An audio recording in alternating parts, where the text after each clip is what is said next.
est à Monsieur Philippe Gomez. Monsieur le Président, ma question s'adresse à Monsieur le Premier ministre. Monsieur le Premier ministre, le 26 juin 1988, quelques semaines après le terrible drame d'Ouvéa, Michel Rocard, Premier ministre, déclarait, je le cite, « Je dis à mes compatriotes calédoniens, reprenez espoir.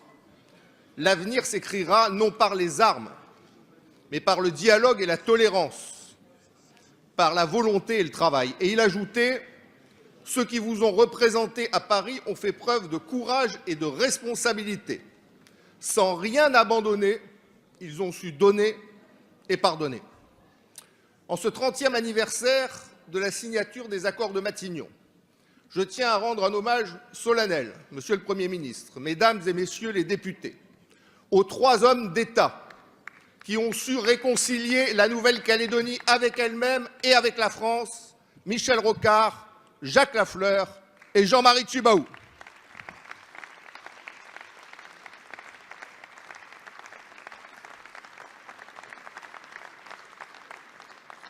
Le 4 novembre prochain, le peuple calédonien a rendez-vous avec son histoire. Il devra décider s'il reste au sein de la République ou s'il accède à l'indépendance.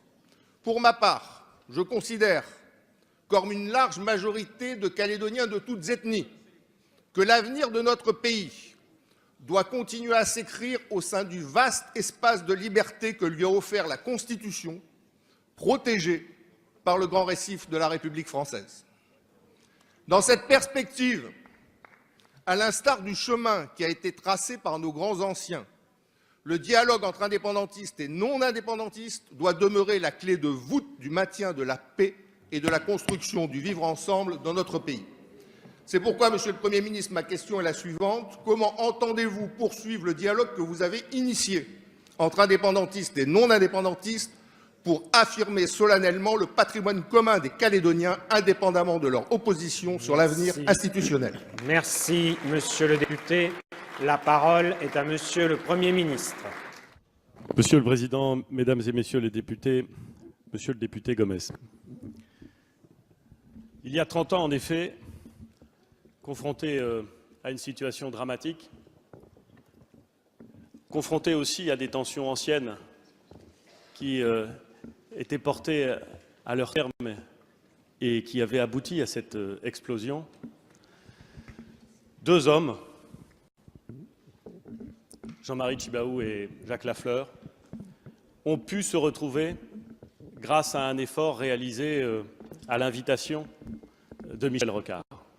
Ces 3 hommes, tous les 3 ensemble, et tous ceux qui les accompagnaient, car au fond ces 3 figures sont des incarnations, tous ceux qui ont participé à cette négociation, tous ceux qui ont participé à cette redéfinition de la façon dont des Français, des Kanaks, des indépendantistes, des non-indépendantistes allaient travailler ensemble, tout cela ont été à la hauteur de l'histoire. Tout cela ont été absolument remarquables. Je voudrais, Monsieur le député, me joindre à vous pour dire à la fois ma reconnaissance, la reconnaissance de la France, et l'admiration que nous portons à ces 3 figures historiques.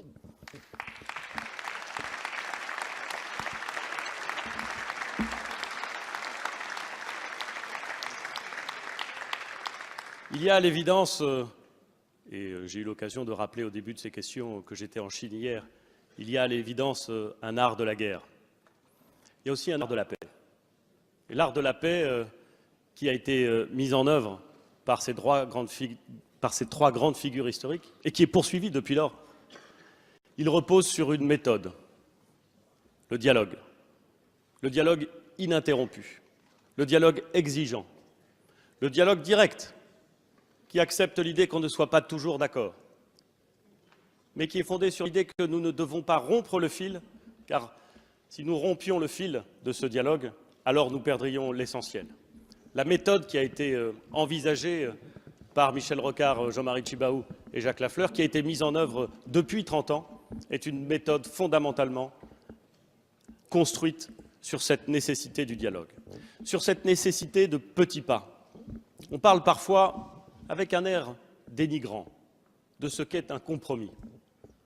La vérité, monsieur le député, vous le savez parfaitement, c'est que parce que chacun sait qu'il détient à la fois une part de la vérité, mais qu'il ne peut construire qu'avec l'autre, nous avons tout intérêt à faire justement des compromis, qui ne sont pas de petits compromis, qui ne sont pas des petits abandons, qui sont la construction commune en Nouvelle-Calédonie d'un nouveau modèle de société.